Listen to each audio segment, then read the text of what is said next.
Good evening, Vancouver. Welcome back to Canucks After Dark. It is Tuesday, March 4th, and we are a mere 3 days, not even, really 2.5 days away from the trade deadline this coming Friday. And as always, joined by my co-host, Canuck Clay. How are we doing today, Clay?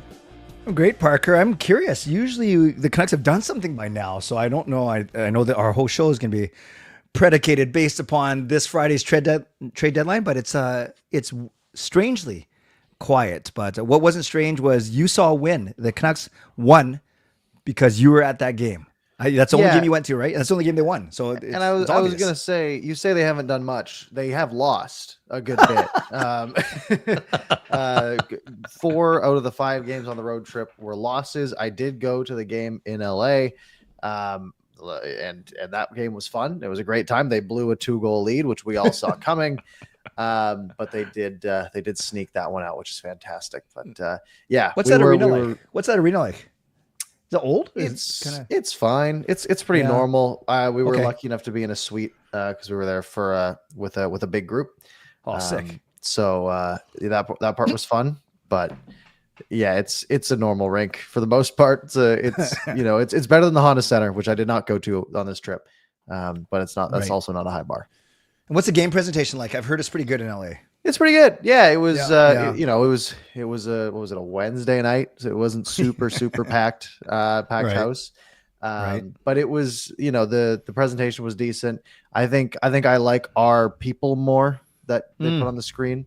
But there's a lot of stuff going on in there, and they got big screens in the corners, which is kind of nice too.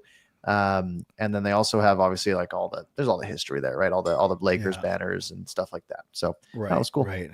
Very cool. I'm glad. I was certainly thinking about you. That was the Wednesday night. Yeah. So I was at my church. I watched the end of the game, but yeah, I was thinking about you while you were there, and I was hoping that you would make the trek to Anaheim for the next game.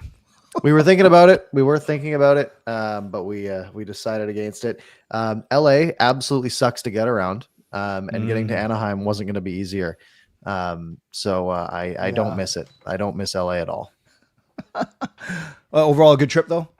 Yeah, it was a great time. Okay, good. So now we're both in town for a while. We've done our gallivanting for the month of February. For the month of February and March, yes. March, I guess March is now. We've got we can't leave. We got a big trade deadline coming up where who knows, we might be sellers. We're back. There's obviously Brock Besser rumors flying around. There's Pius Suter rumors flying around. There's so many things we don't know. We don't even know what the goal is going into this. And that's in a weird spot, right? Being right on the playoff bubble. Did the Flames lose today, or did the Flames win today? Sadly, they doubled the Flyers 6-3. Okay, so we're out of the playoffs at this point. 2 points with a game in hand, and only 22 games to play. Right, so it's really, I would call it pretty close to 50-50 on whether this team makes the playoffs. Keep in mind, there are teams like Utah, and really St. Louis kind of breathing down the neck as well. So the 50-50 isn't, whether or not they get the playoff spot or not. It's whether or not they play well. Because if this team does fine the rest of the way, they'll make the playoffs. But if they have more road trips like they just did, to really take the wind out of their sails of the hot finish going into the break. This team has no business being in a playoff spot. Yeah, for sure. And then if they make it to the playoffs, do you hope you ride some hot goaltending, a miraculous run by Quinn Hughes, Pettersson finds his form, or is it just going to be, one and done? Not one game. You get to play at least 4, but is it going to be one round and done? But we know it's $1 million plus in revenue every time you host a home playoff game. So there's so many factors, right? That's going to go into what happens this Friday, and just, it's quite fascinating. But it's just eerily quiet, and maybe that's because last year they did so much earlier, right? The Zadorov trade, Lindholm, or maybe it's because there's less leaks now compared to 2 years ago plus since Rutherford had been here. I don't know. Yeah, and just from a vision perspective, it's not super clear as it was last year. Last year it was, hey, we are doing really well. We're in a playoff spot. We need to try to make the most of this, right? Because we said last year, trading for rentals like Lindholm and Zadorov were expensive. Yes. But we also said, who knows if this is your one shot? And now looking back on that hurts to hear in retrospect, because maybe it was. And at this point, because at that point it was buy, right?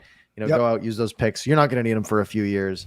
But now you look at the team and what's gone on this year with, Pettersson and Miller both being bad this year. Quinn Hughes fighting injuries, Demko fighting injuries, right? Really, your 4 best players have had consequential issues this year. And after all that, this team is still in the edge of a playoff spot, which to me gives me a little bit of optimism on, I hate the word retool, but when you're a team that had 109 points one year and flounders a bit the next year, retool doesn't seem to be the worst idea. It's maybe not the best long-term idea, but when you're talking about careers like Quinn Hughes and Elias Pettersson, those, your window needs to happen at some point. Right. Now, I want to ask you a question that I've been meaning to ask you all week. But before I do that, do you want to go quick recap of the 3 games and then go trade deadline talk, or you want to go the other way around? Just which way we going here, just so I can kind of couch. I think the amount of viewers usually increases throughout the show, so we should do trade deadline closer to the back half. Okay. Okay. And I don't think we need to spend a whole ton of time on these 3 games, right? Kings, Utah, and the Kraken. Right. So I'll set the table, or to whet the viewers' appetite. Thank you everyone for being here. But Parker, I do want your opinion on this one. And I've keep talking about it on my stream because I think it's a really, really neat question, a debate. Okay. Conventional wisdom would suggest, and you probably agree with me, that when you look at Quinn Hughes and he's got 2 years left on the contract, you don't want to waste these prime years. Conventional wisdom would suggest that he would not want to rebuild, because why would he want to, sit through a rebuild? He wants to win now while he's in the prime of career. But then I hear guys on the radio and media guys say, no, it's the other way. He might not want to sit through 2 more years of this, like a year like this. He might be totally on board with a rebuild because it gives him a better chance to win in the big picture. And that might actually convince him to stay. So ultimately, I think you go to him and you just say, Quinn, what do you want to do? Like, I think he holds all the cards here. But do you kind of see what I'm getting at, where you can make an argument for both sides? I'm not sure which side you fall on. No, absolutely. I fully agree, especially with the last part. That's what I've been saying for a while, right? Yeah. At some point, you just you do whatever Quinn wants, because he's a hockey guy. He knows what he's talking about, but also he is the future of this team, and the current and the now of this team. Yes. So I can see a bit of both. Especially since this management group has shown prowess at the very least, right? They did turn this team around pretty quickly.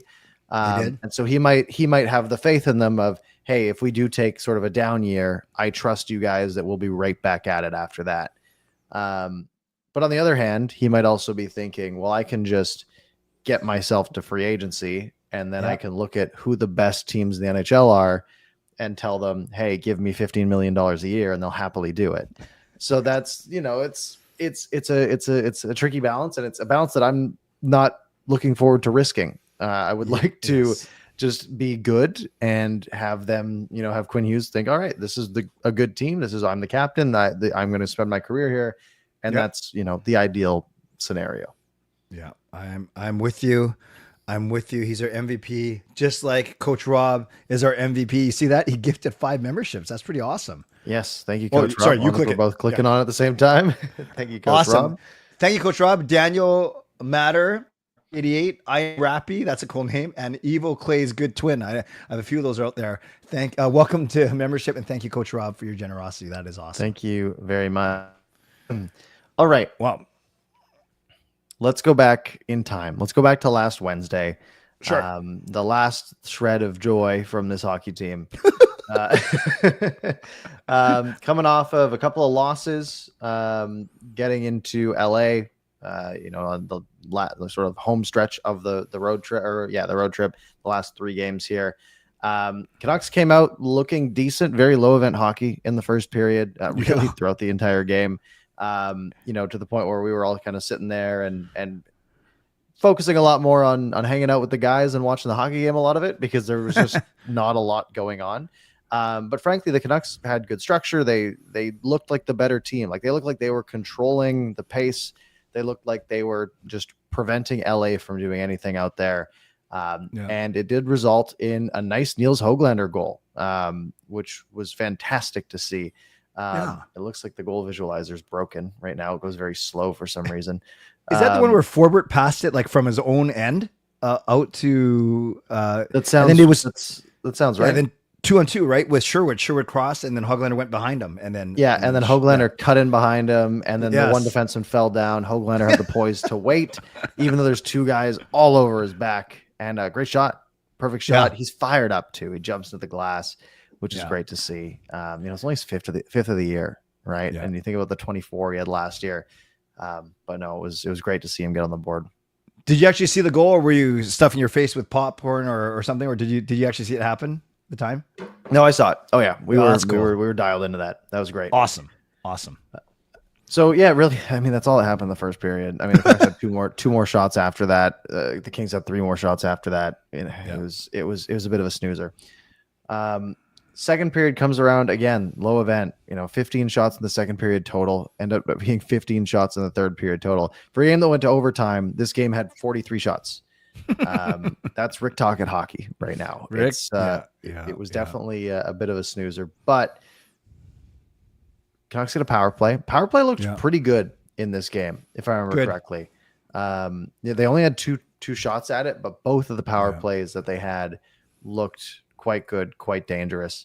Right. I can't remember the exact. So it was Hedl behind the net, played it to Garland. He let it go back to Besser. He threw it on net, and this is the one that Hedl just bounced it out in front to Garland. Really nice play, just sneaking through the defense, and a nice sort of a bit more of a exciting power play goal, right? Like they were passing the puck around really quick, not just playing everything through Quinn Hughes at the point. And rare power play goal where Quinn Hughes doesn't get a point on it. Hedl was good hockey IQ with that pass, and is nice. I guess Besser you don't get an assist, right, being the third last guy to touch the puck, but or fourth last guy. But overall, it's kind of funny. You see the names Joshua, Hedl, Garland, and Besser. That doesn't scream typical power play, but they got it done. It's going up to that 2-goal lead felt really good. Getting one on the power play.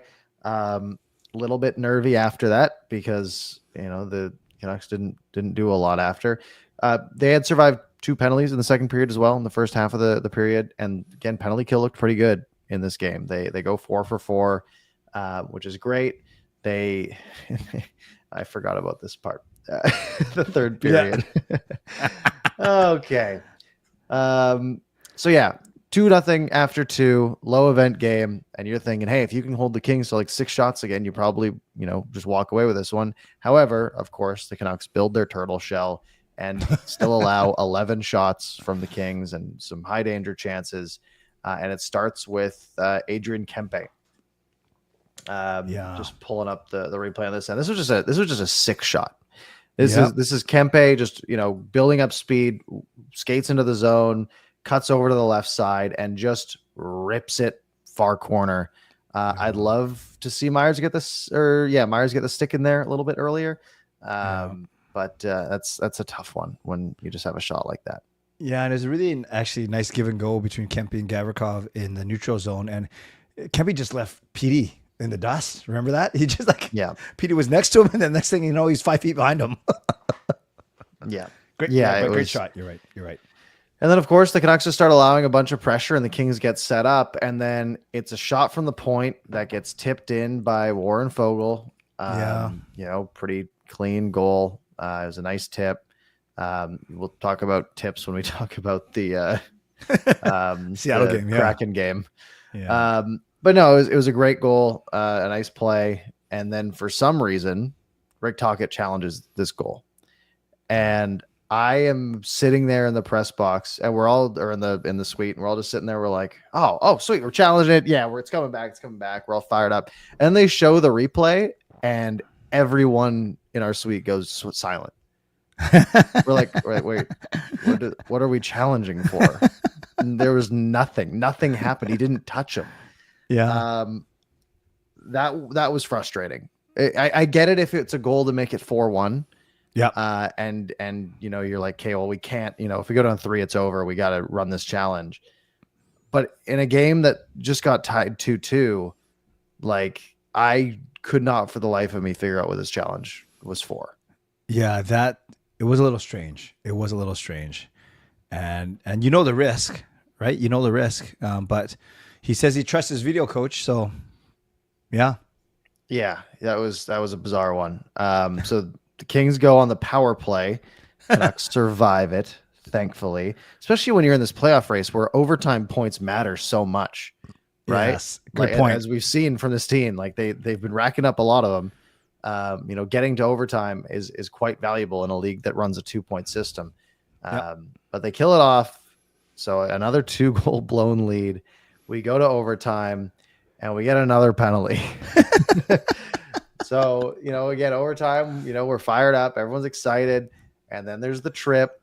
And then, it's like, okay, well, this thing is over. This team doesn't know how to win in overtime anyways. Yes. And shout out to the penalty kill, man. The penalty kill, again, was really good in overtime. 4-on-3 is hard. 4-on-3, it's, if you think about if you do the math, for those of you who haven't thought about it, right? Like 5-on-4, you got 20% less guys out there, right? But if you keep taking guys off the ice from both sides, 4-on-3, imagine if it gets all the way down to 1-on-0, how easy that would be, right? So 4-on-3 is there's a lot more ice out there, right? You go from 9 guys down to 7. There's a ton of room out there. You can spread guys super wide in the zone. It's just impossible to get in passing lanes and block shooting lanes. But the Canucks penalty kill did a really, really good job on that kill. And then I know you're going to walk us through the goal. We scored the goal 4-on-4, right? It was after the penalty expired, but there's no whistle. There's no whistle. So that penalty expired with, 2 minutes to go in overtime still. And the goal doesn't happen until like 35 seconds to go in overtime or something like that. Right. So there was just no whistles in overtime, essentially, after that penalty started. So it is 4-on-4, which makes it a little bit more surprising. It's a good zone entry by Hedl, playing it over to Hughes, which thank goodness he was playing still. Because he had left for a little bit, I believe, in this one. Hughes drags the winger down. Slow to react is the defenseman who needs to come pick up Garland, right? They have this box going on in their defensive zone. The one guy gets pulled down. One of the defensemen has to jump up and cover the wing, but he didn't in time. So Garland then gets that bit of separation. He probably gets about 8 feet of separation. The defenseman takes like 2 strides towards him, has to stop and wait. And it just gives Garland enough room to just rip one. Just a great shot over the shoulder.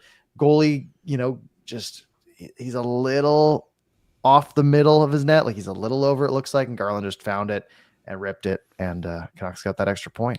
Yeah, there was a point, Parker, in that when Hughes was walking down that left side along the boards.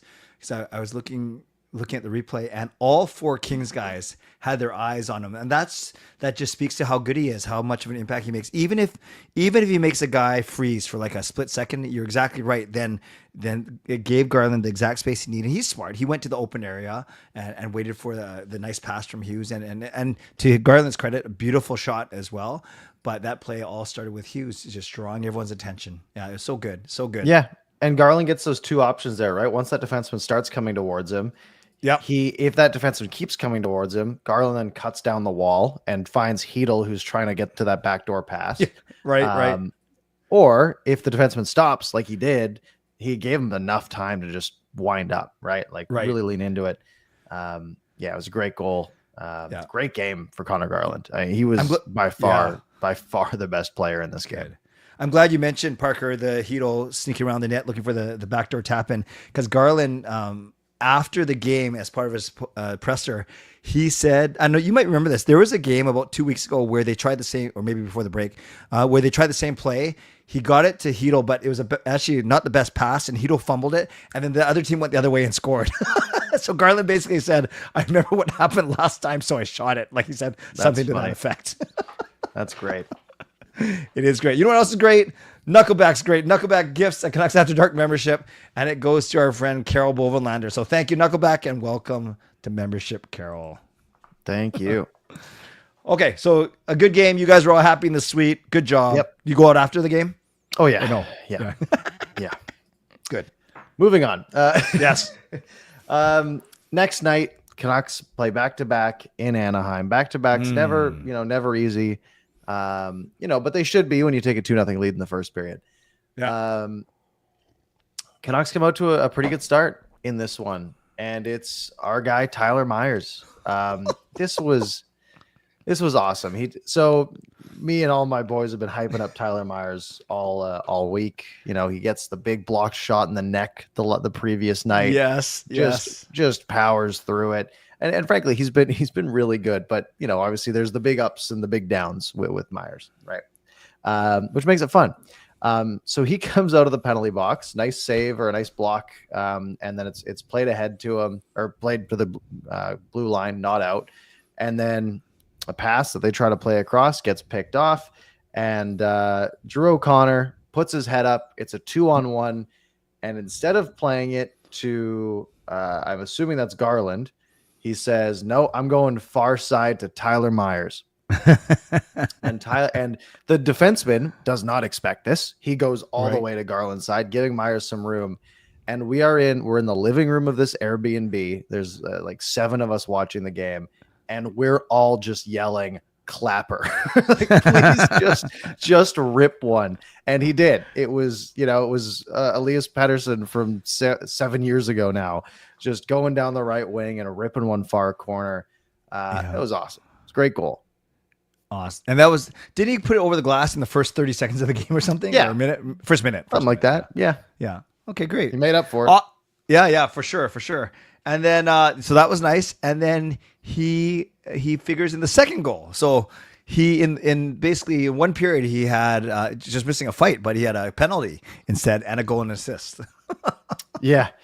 Yeah, and this was, again, sort of a pass that Besser's playing across that Myers sort of intercepts coming in from the point. And he's, again, like, just says, "I'm just going to wheel it around," does a little fake to the inside, goes back to the outside. And then, again, instead of just playing it back to the point to Besser, which would have been like the safe, normal play, and then you continue your setup, he just slides it right into the crease. Dostal's not expecting it. And it just gets poked in by Suter. Yep. And 2-0. Awesome. Laughing. Right. And then they must have won this game, right? That they went off to a nice 2-0 lead after one period. Of course. And then they forgot how to play defense to the neutral zone, basically. Yeah. Frankly, I don't remember anything else. We were so fired up about the Tyler Myers goal and everything. I actually think we went out after the first period, so we only saw the good parts in this one. It's okay. We won't bore everyone. I'll let you do a quick recap. Well, I just remember the Vetrano goal. There was some defensive breakdown with Hughes and Hronek. I think Hughes and Hronek were -3, -4 respectively. And then for the Gauthier, Strome, and Lacombe goals, definitely the Gauthier and Strome, they were caused through good rush plays by Anaheim. They're fast, right? They're younger than us, faster than us, through the neutral zone. I don't even remember how these goals went in. I don't care anymore. And then Lacombe, who I don't even know who this guy is. He keeps racking up the points, and then empty netter. There's my recap for you. Cool. Yeah, good enough for me. Okay, good.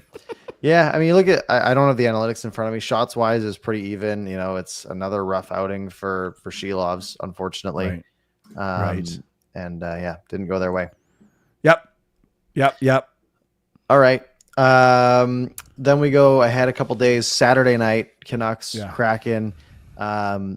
This one, got to watch this one in a hotel room. Because NHL Network said, no, we're going to watch the New Jersey game because it's the only game that we're going to air. And they did put this one on from the second period onwards.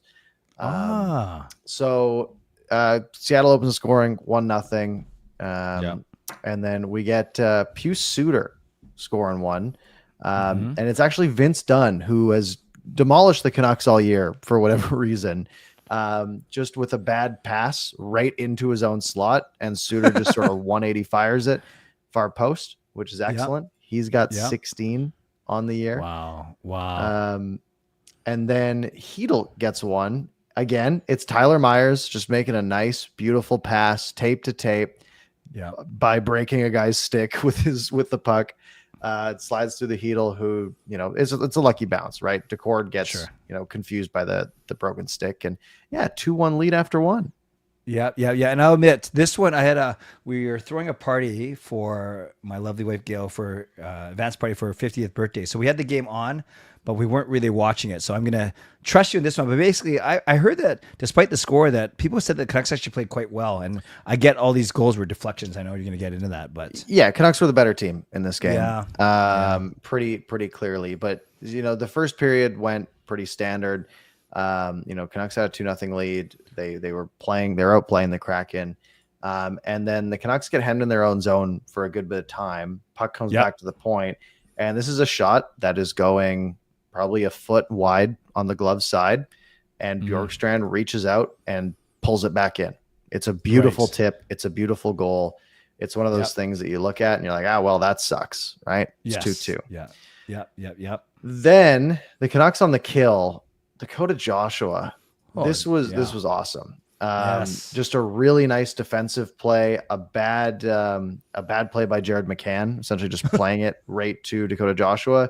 And luckily for him, O'Connor's quick, right? So Joshua has a lot of room. O'Connor was just standing next to McCann, but he's able to turn on the Jets, and they turned into a 2-on-1.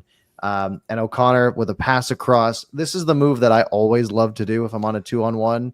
Which is you receive the pass and immediately just go to the other side, especially if you're receiving it on your forehand, because the goalie has to slide over.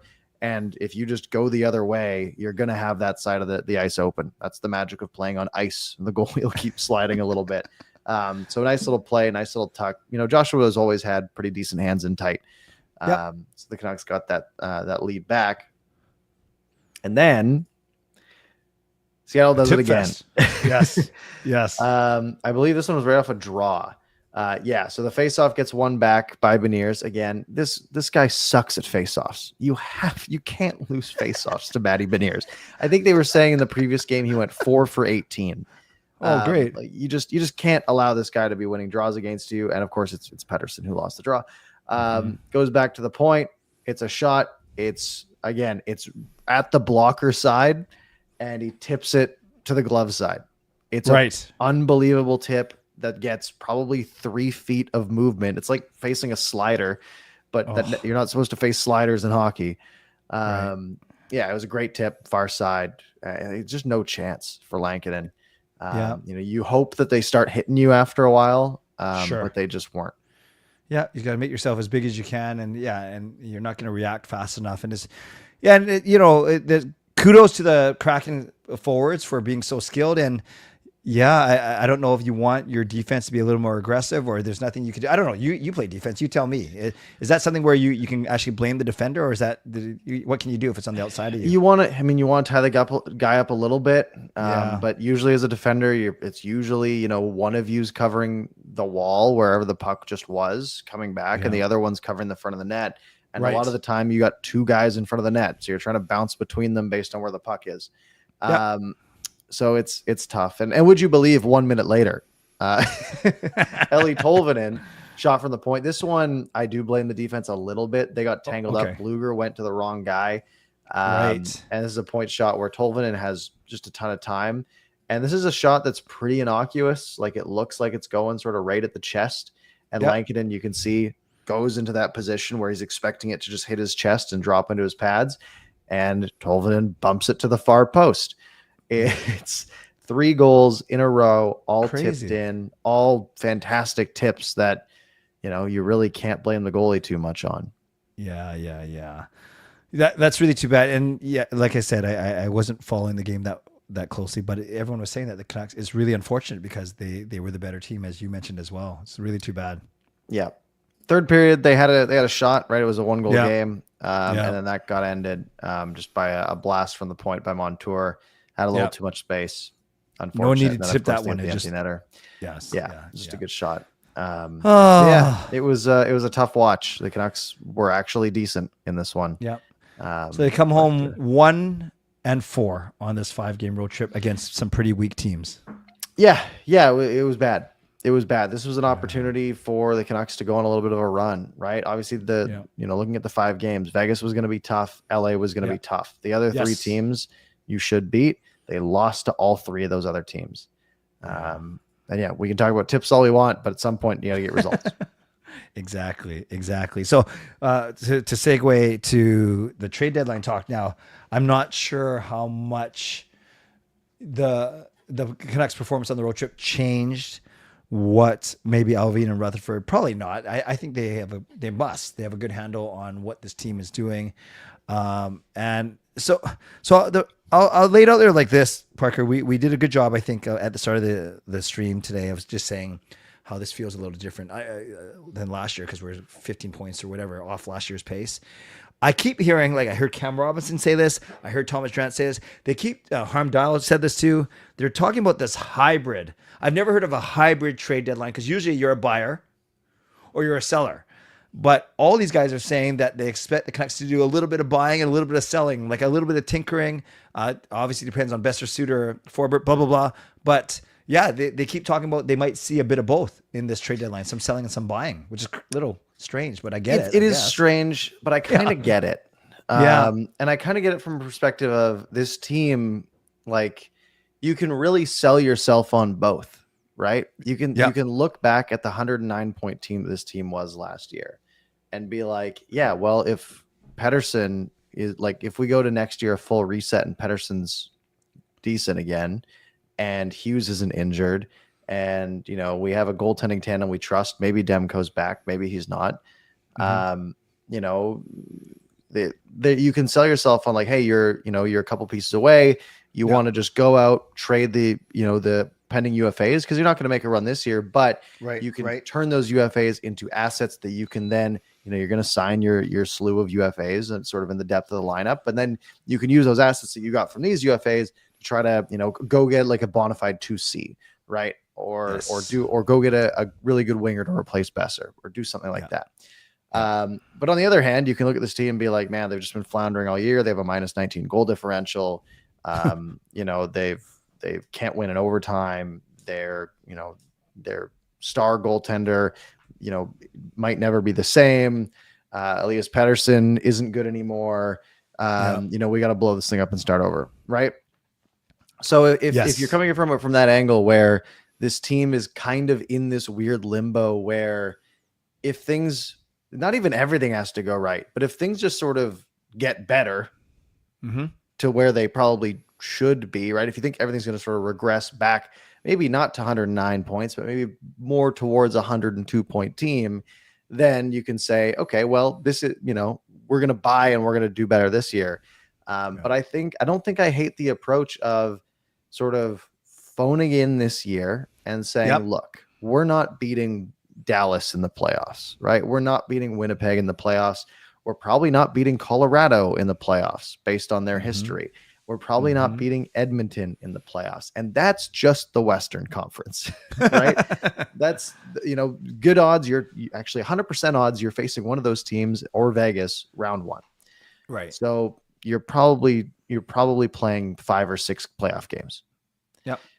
But if you're thinking, well, we just need to, we made a few small tweaks 2 years ago and things worked out really well. We just need to make some tweaks here, right? We've already gotten rid of Miller and brought in Hedel and other Marcus Pettersson. Throw another one on the pile.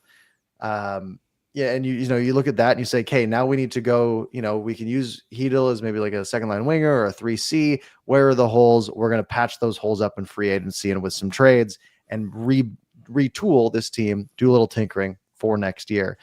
I don't hate that, right? Yeah. But if you're going to do that, you have to commit to it. And committing to that involves either extending or trading Besser, extending or trading Suter. And the same goes for any UFAs that you have, right? Anyone that is going to be something that you can get value for that probably isn't going to be here next year anyways. Yeah. You should make those moves. And if you can make those flips to get those other guys that you wanted to start retooling with right away, sure, you can. Yeah. Or you can do that in the off season around draft day. I sort of get it because this team is in a weird spot where they really are a couple things going right away from getting back to where they were last year. Sure. No, well said. I actually have nothing to add to that. That was really good. I will add Knuckleback. He has to go, but he did gift a membership just before his mic dropped just before he left. And that goes to Taryn Hahn. So thank you, Knuckleback, for another gifted membership, and thanks for being here and being so generous. Okay, Yeah, so this is you. what I'd like to do. I'll set you up for. There's basically 4 UFAs, but we don't want to talk about Noah Juleson. He had an unfortunate hernia surgery, so he's going to be out. He's not going to be tradable. It'll be interesting if he comes back, but I don't think we have to worry about him. And they're not trading Noah Juleson, is my point. So I think we can talk about Brock Besser, we can talk about Pius Suter, and then we can talk about Derek Forbort. Those are the 3 UFAs. And I actually put Soucy with Derek Forbort because with 1-year term might be a good depth defenseman for a playoff team. So you're forgetting Phil DiGiuseppe, Christian Wolanin, Guillaume Brisebois. Okay, fine. If we have time, we'll get to those guys. But I think so that was pretty funny, actually. So let's go one by one. And I agree, using the backdrop of what you said, that the wise move, the prudent move, you tinker a little bit, this hybrid model of a small buying, small selling, sure, but don't do anything crazy and punt on the season. I agree with you on that. Okay, so Brock Besser. Obviously, the 3 options is you trade him. The second one is you obviously keep him and let him walk, or you re-sign him. Yeah. Through the lens of this trade deadline that coming up in 3 days, what's your prediction if you had to guess right now? Yeah, I think it gets pretty easy here. If this team was second or third in the Pacific and in a playoff spot, again, it gets really easy. You just don't trade him. You try to extend him, but you're paying to add rentals anyways. You're keeping him as a rental. Yeah. If you look at this team and you say we're not making much noise in the playoffs, which doesn't sound like a hot take to me, I think you have 2 options, and one of those options is you extend him and say you are a core piece that we want to continue with, or you cut your losses and you trade him as a rental and you try to replace him in free agency. Right. To me, based on what we've heard, 5 years, $8 million was the offer that was tabled and declined. Yeah. Fair enough, right? I think $8 million is too much for Brock Besser right now. Obviously, he scored 40 last year. I think JT Miller had a lot to do with that. Nothing against Brock Besser, right? I think honestly, like, he's going to go play with a really good center because he doesn't gel with Pettersson for whatever reason, but he's going to go play with a really good center and he's going to score 30, 32 goals for the next few years. And a team that pays him $8 million is probably going to be happy. I don't think I just don't see it happening here unless this team is going to go invest in a really good number 2 center. Right. So if their plan is, hey, we're going to go trade some guys and go get a number 2 center for Brock Besser to play with, then sure, go ahead and extend him. I do think 8's a little rich, although 5 years isn't too bad with the cap doing what it's doing. Sure. But the fact that Besser declined that and wants more term, which fair enough, you want that security. I don't want to give Besser 8 years, for example, right? I just don't see that being a contract that ages well. I think that turns into a bit of an anchor. Right. So from my honest opinion, as much as I love the guy, I think it's time to, see what you can get. And based on what the market's looking like, I think you can do pretty well for Brock Besser. Does he have any trade protection? He's got a 10-team no trade list. Sure. So he could list 10 playoff teams and cause trouble. But I don't see that happening. I think they're going to get a pretty good return if they move on from him. Yeah, and this one's been interesting, Parker, because he's ever since his 3-year ELC, he's done 2 3-year contracts, right? And boom, already 9 years gone, right? 3, 3, and 3. Now you're right. He's going to want 6, 7, 8 years. The Canucks probably want to offer him 4 or 5, or as we've heard, or 5 or 6, I should say. He probably wants 7 or 8. And if they go with the whole kind of what they got with, how for Miller, they got the first rounder that they made it Pettersson. For Horvat, they got the first rounder, they made it Hronek. It's funny how they made him defenseman. I could see them doing that again, whether you get a first or a second or a first and a decent, whatever player, throw in the player. But I could see them like not using that first and flipping it right away because it's a short time frame, right? Unless they have a deal already in the books, because the trade deadline's in 3 days from now. So maybe you save that and you use that for a trade later, like when free agency opens up. Sorry, not a free agent, but around the draft, right, where there's a lot of activity as well, where you can package in more picks or swap. So I'm with you. I agree with you. I think it doesn't make sense for a team where they are. It doesn't make sense to keep him, let him walk. If you already know that even if you make the playoffs, you're probably going to get booted in the first round. Yeah, get something for him now. Absolutely. Yeah, and I think if you can go out and, like you said, like get a first and a prospect or something like that, he's at the highest. Like trade deadline is when a lot of player values are at their highest because teams know that they're going to the playoffs, right? At the beginning of a season, if you're wanting to trade for a rental for a player like Brock Besser, there's a chance that the wheels just come off and you do what the Canucks did this year, right? Mm-hmm. So teams going in right now are saying, all right, we know what we're getting and we know that he's going to be with us for a playoff push that we're expecting to go deep. Great. Right. In the offseason, there might be teams with really good 2Cs that you could, flip those exact assets for and, rebuild sort of your center depth and give yourself sort of redo the Pettersson Miller thing of having two really good centers and then build the wings around that, right? Maybe that involves then moving Hedel to add a really good winger or just retooling everything in some way. So that way you have like two really good lines and then some really solid depth. This management group has shown that they're pretty savvy at manipulating their assets and team building, right? They're not just going best player available and just throw a bunch of those guys on the roster, right? We saw they had a clear plan and it was, hey, our defense is bad. Well, we're going to get rid of Miller and we're going to immediately use that to fix our defense. And they did, right? Yeah. And it frankly, our defense looks like on paper, especially, it looks a lot better than it did a month ago or 2 months ago. Yeah. Yeah. I've heard now they have this new hole. Yes. They have this new hole, which is sort of 2C. Hedel is like a 2B center. Very good. I would say. Yeah. And if you can, upgrade that, that's going to be valuable. Or 2.5C, but I hear what you're saying. I've heard this with Matthew Tkachuk going on LTIR. Bet they got some cap space in Florida for sure. For sure. Okay, let's just so we want to honor the time and make sure we hit our hour. Let's move on from Besser. A lot of smoke right now around Pius Suter to Dallas. I didn't hear this, but I started to see some people tweeting about it. Even a couple,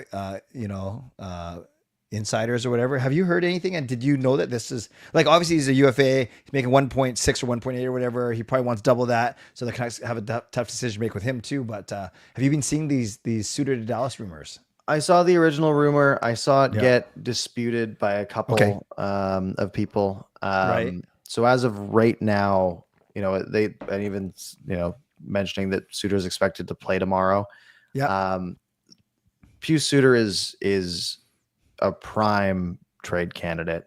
Like I look at a team that's in a playoff push, and I would think, man, that's a guy I'd want to add to my team. Right? He can play anywhere in the lineup. Right? Yes. Like he can fill in on the power play. He's really good on the penalties. Kill. He can play fourth line minutes. He can fill in at times in second line minutes. He can play the wing if you need him to. He literally can go anywhere in the lineup, which is great. And he's probably going to want $3 million next year, maybe more. Because frankly, he probably deserves it, right? He deserves to be he's a high end number 3 centerman, and with the cap going up, he's going to want a good piece of that. If I'm the Canucks, like I look at that, I'm like, man, I'd like to keep that guy. He's a heck of a player, but I also look at it as, you still have Teddy Bluger. If you're trying to add a centerman and that bumps Hedel down, then you have some center depth to lose.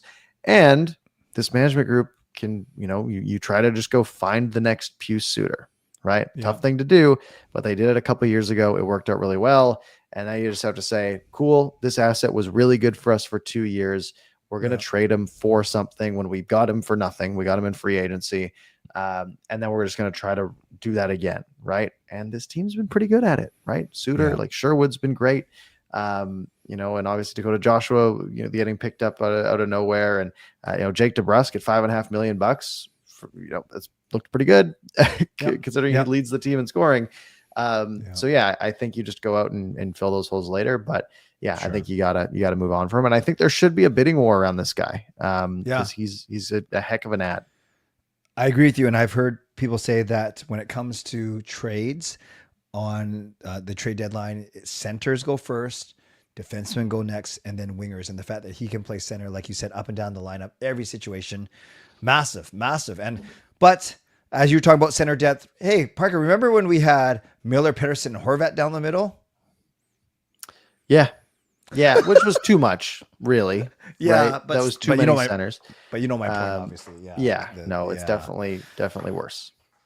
Okay, Forbort and Susie. Let's lump them in together. Forbort is a UFA after this year. Susie's got, I think, one more year.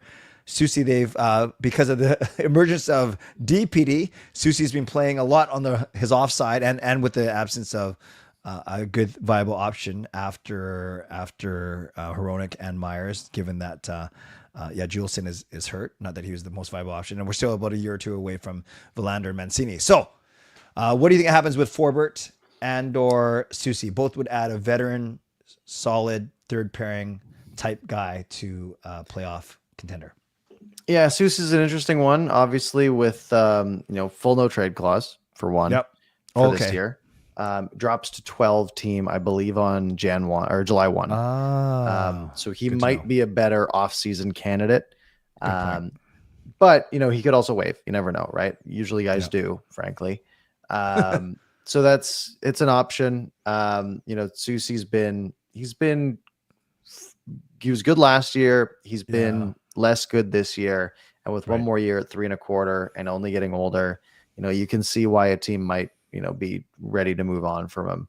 Like his micro stats are just not great, right? Like 43% Corsi when he's on the ice, which it's just not great. So if you can, again, but a team looking for a number 6, 7 guy going to the playoffs might, maybe there's some retention going into that. Who knows? Might want to make a move on that. I wouldn't be too broken up about it. Because again, I think he's a guy that you can replace in free agency quite easily. Exactly. Especially the way he's been playing, and you can probably, save $750K on the cap. Right. And DPD and this is only because of the emergence of DPD. Like, because you can run Hughes and the two Petterssons on your left side, and then have a young guy as your number 4 on the left side. After DPD, which has been a bit of a revelation, but the Susie Forbort thing, it's just, people are saying that even if you get a mid-round pick, like 3, 4, 5, third, fourth, fifth round, just get the asset and go. Yeah. And it clears up $3.25 million of cap space, right? You're like right. That's pretty valuable, right? That's the same money that Dakota Joshua makes. That's almost as much money as Philip Hedl makes, right? Like that's a pretty decent chunk. Derek Forbort, pending UFA, 1-year contract that they signed this year on July 1st. He's been good. He's been like at the very worst decent. He had a slow start to the year. Obviously, he was injured a good bit, and I think he sort of got a bad rap for no real reason. But lately he's been fine. I think he's a fine number 6, number 7. Yeah, me too. He's 33. I don't see them extending him. Maybe you go pick up a guy similar. Again, he's one of those guys that is absolute replacement level.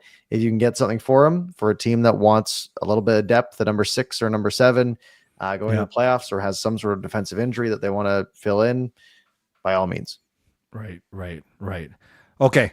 So we'll just do the 3 UFAs here. We won't include Susie. Besser, Suter, Forbort. How many of them are on our roster on Friday nights? I'd say 1. And it's I think it's one of the defensemen. I think Besser just has to get moved.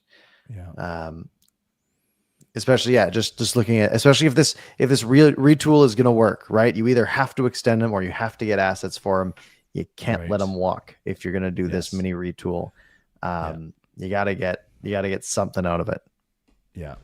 by the way, just because I like affirmations. Hey guys, love your content. Really hope PD bounces back. Thank you, Riley. So I'll ask you. Yeah. So did you hear it? Did you see his media availability today? I saw the notes of it. Yeah. So quotes. Yeah, the quotes they encapsulate it well. Basically, he went for 5 minutes and he looked relaxed. He tried to own everything that he has. He's not perfect. He wants to play better. He hasn't played well. It's on him. Nothing about an injury. Also, walk back is saying that the media is annoying. Which we criticized him for very fairly, I think. Yeah, we did, and we're not even media. Yeah, we're content creators. We're not. Yeah, but still, it was just a weird thing to say. So but he kept saying maybe 3 or 4 times. Parker, he kept saying, "It's in the past. It's in the past." Even though it was like just 3 days ago. It's in the past. It's in the past. I can only control what I can control. 20 games left. Help this team make the playoffs. Let's go. So that was the PD experience today. Yeah, and then Rick Tocchet was like, what did he say? He's like, over the last 48 hours, I've been seeing so many good things from him. I'm just like, wow, or something like that. It's like, don't give me the hope, man. Because I'm looking at, I literally looked at that and I'm like, all right, tomorrow night we're going. How many times have I said that this year? It's just exhausting. Yeah, the Tocchet says in the last 48 hours, but I thought they had a day off. So really, of those 48 hours, he's seen them like 2 hours, right? Bag skate. That might have been 2 days yeah. maybe that was 49 hours ago. I don't know. Yeah, fair enough. I still want him to do well, only for the sake of the team. But okay, that's for next week's show. We're already at the 55-minute mark here, so 52-minute mark. Wow. Okay, so you want to go to people for a few minutes? Yeah, let's do that, folks. If you got questions, we'll throw them in there. Yeah. Swerve Irvin says, is Hughes good enough that you could pair him with guys to pump up their trade value and then flip them? 2 problems with that. 1, most teams will see through that. 2, right. Quinn Hughes has to play for that to work. And with only 1 game to go before the trade deadline and him missing the last half of practice today, I wouldn't be so confident in that. And also 1 game isn't going to affect over however many, 60 games of film so far. Right. Do you overpay for a guy like Marner or Ehlers next year? You're paying a lot. Cap's going up. I'm just kidding. Well, it is, but yeah. Man, Marner would be fun. Ehlers would be fun too, but I think Marner would be more fun. Yeah, I don't know.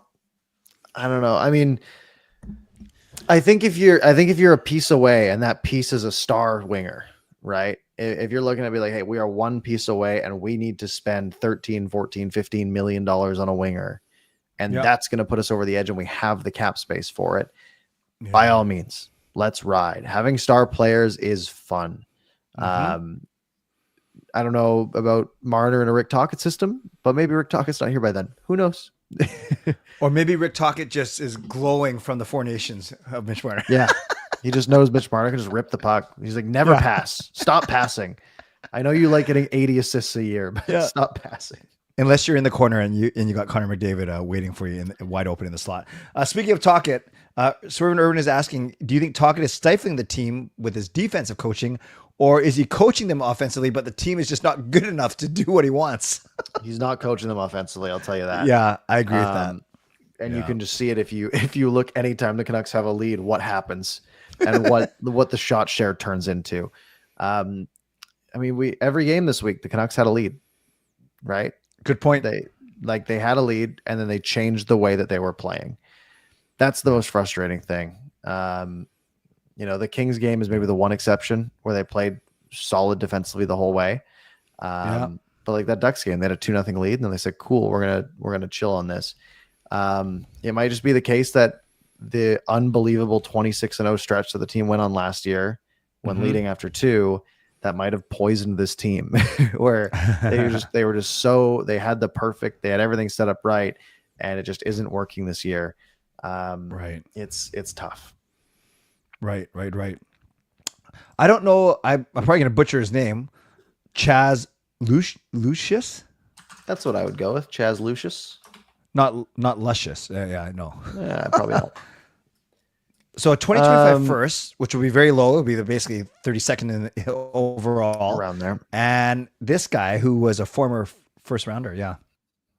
Former first rounder has looked like he's regressed this year, at least on the stat sheet, by a lot, unless the Manitoba Moose are awful, which they might be. Yeah, they're not great. Right. But seeing that he's gone from -4 to a -17 year over year doesn't inspire a ton of confidence. You know, I feel like he's going to be more of a reclamation project for someone, and probably doesn't have a ton of value at the moment. Yeah. The honorable James Moore isn't the main goal of all roster moves now about building a new core that Quinn Hughes believes in, so he stays with the Canucks for his career. Yeah, James, not sure if you're here. We actually talked about that about half an hour ago, but we were saying, that basically I think the main goal is making him happy, and you make him happy by asking him what he wants to do, and then you do it. Yep. He should have the keys. And if he says, I actually want a full 2-year rebuild, I want us to, you know, kind of suck for 2 years, get a bunch of like 21-year-olds and we're going to build this team into a contender, you do that. If he says, I want to win next year, all right, put the chips on the table. Let's go. Yep. Do you agree with this? I like this. Contenders are built through the draft, not spending in a free agency. Can both be true. I think cores are built through the draft, right? Right. Core guys are hard to get. This team did sort of build through the draft, right? We did that. Yep. We got Pettersson and Hughes and Demko. Unfortunately, hasn't worked out well. And Besser. You know, your core guys you did build through the draft. Right. At this point, like Niels Höglander, another example. But at some point, you know, you also have to. The draft only really usually gives you 1 or 2 good players a year, right? If that. And you have to build a roster of 23 plus guys. You know, if at that rate, it's going to take a while. So you sort of have to do both. You have to get your core through the draft, so that way they're relatively well cost controlled, especially on the younger end of their careers. And those are the free assets you get every year. And then, you do have to spend in free agency, and you just have to be better at it than other teams. Yeah. That's a good point about the cost controlled. That's why that bubble run was so cool, because I think that was the 3rd year of both Pettersson and Hughes' $900,000 contracts. That's amazing. The start. It's the stars. Right? You look at Quinn Hughes right now, right? Quinn Hughes is playing like a $13 million, $14 million player, and he gets paid under 8, right? Right there, $6 million a year in cap efficiency, right? But once he goes to UFA, you know, you do lose that. So, but once you're in that spot where you want to compete now, well, then you got to start trading those future assets, because you've likely stockpiled a couple of years of draft picks that haven't made it to the NHL yet. And you then cash those in for players that can play on your team now. And you go sign free agents. It's an all of the above thing. It's not a one or the other. Yeah. I hear you. All right. So I hear that we might be going for a 3rd consecutive Tuesday next week. Is that right? 3rd consecutive Tuesday next week, unless Friday is so crazy that we shift it up to Friday, I guess. I don't know. We'll figure something out. But if Besser gets traded and we trade our first and we do a bunch of stuff, maybe we'll have to do that. But we'll make sure you're subscribed, notification bell on. That's the best way. Hit the like button, and that way you just get a notification, and you'll get it a couple hours ahead of time when I set up the stream. I think it gives you like a 1 hour notice, and like tell you when we start, and that way you're here ready to go. And if you do miss it, it's up on YouTube right after, or live, or on your favorite podcast platform, which I'll run through it shortly. Beautiful. So Canucks fans and Canucks After Dark fans, thank you for being here tonight. If there's a real rim rocker, Parker and I will commiserate, we'll figure it out, we'll communicate, we'll exchange texts, and we'll figure out if we need to do an emergency episode on Friday. But yes, so exactly. The best way is to be subscribed and to hit the notification bell so you'll know if we're doing a show or not. Otherwise, it will be Tuesday of next week, which would actually serve as a post game when the Montreal Canadiens are in town. So unless something crazy happens on Friday, our next show will indeed be a week from tonight. Absolutely. Folks, if you enjoy the show, make sure you hit the like button, hit subscribe, hit the notification bell, do all that good stuff. If you missed any part of the show, you can rewind here on YouTube. You can save it to your watch later, do whatever you want to do. You can also find it on your favorite podcast platform in a matter of about 15 minutes. Yeah, all that good stuff. Hit like. Clay, any parting words this evening? Yeah, no show for me tonight. However, I do have a couple pairs of Canucks tickets for tomorrow night's game against the Ducks. So if you want to see maybe the last game of I'm not going to say it's Brock Besser's last game ever, but it might be. Email me, canuckclay@gmail.com if you're interested. canuckclay@gmail.com. Thank you, Parker, for allowing me to share that, just so I'm not stuck with 4 tickets that I can't use tomorrow night. Excellent. All right, folks. Thank you all very much. Have a good night. We will see you next time.